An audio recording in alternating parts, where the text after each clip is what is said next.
शाम का समय हो रहा था। गांव का मछुआरा राजू नदी के किनारे खड़ा मछलियां पकड़ रहा था। राजू बहुत खुश था क्योंकि आज उसने बहुत सारी मछलियां पकड़ ली थी। तभी अचानक नदी के अंदर एक अजीब सी हलचल होने लगी। देखते ही देखते आसमान काला पड़ गया और नदी के भीतर से 3 मुंह वाला एक भयानक ड्रैगन बाहर निकल आया। वह अपने मुंह से आग उगलने लगा। यह सब देखकर राजू डर के मारे कांप गया। वह जान बचाकर दौड़ता हुआ सुपर राय के घर पहुंचा। उस समय सुपर राय शौचालय में था। राजू घबराहट में बिना सोचे समझे अंदर घुस गया। सुपर राय चौंक कर बोला, अरे राजू, तुझे तमीज नहीं है क्या? ऐसे अचानक किसी के टॉयलेट में घुसते हैं? राजू गुस्से और डर में बोला, तमीज की माँ की आंख, तुम्हें पता भी है मैंने अभी क्या देखा है? सुपर राय ने गंभीर होकर पूछा, ऐसा क्या देख लिया तूने? तब राजू ने पूरी बात बताई। आज शाम जब मैं गांव के पास वाली नदी में मछलियां पकड़ रहा था, तभी अचानक नदी में हलचल शुरू हो गई। आसमान काला पड़ गया और नदी से एक 3 मुंह वाला ड्रैगन निकला जो आग उगल रहा था। ये सुनकर सुपर राय हैरान रह गया। उसने पूछा, अभी वह ड्रैगन कहाँ है? राजू बोला, वह गांव में घुस चुका है और बेरहमी से लोगों को मार रहा है। लोग उसे देकर भाग रहे हैं, लेकिन वह आग उगलकर सबको जला रहा है। अब गांव में सिर्फ लाशें बची हैं। पूरी कहानी सुनकर सुपर राय गहरी सोच में पड़ गया। तभी उसे अपने एक दोस्त की याद आई, प्रोफेसर टोटल गेमिंग, जिन्हें लोग अज्जू भाई भी कहते थे। सुपर राय बिना देर किए अपने कमरे में गया, अपना सुपर सूट पहना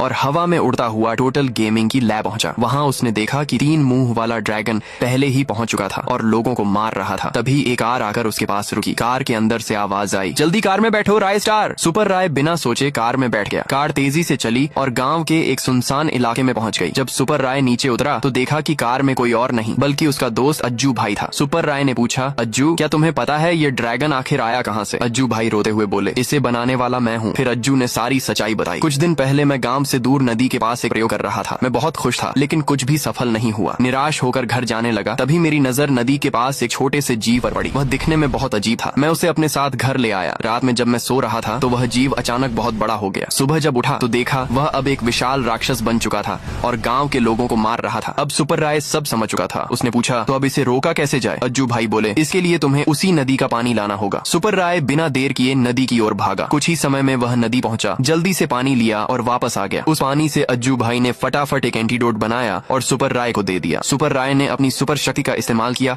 और सीधे ड्रैगन के सामने जा खड़ा हुआ। ड्रैगन तब भी बेरहमी से लोगों को मार रहा था। सुपर राय ने तुरंत दवाई निकाली और ड्रैगन पर फेंक दी। दवाई लगते ही ड्रैगन चीखा और अचानक गायब हो गया। गांव एक बार फिर शांति में डूब गया।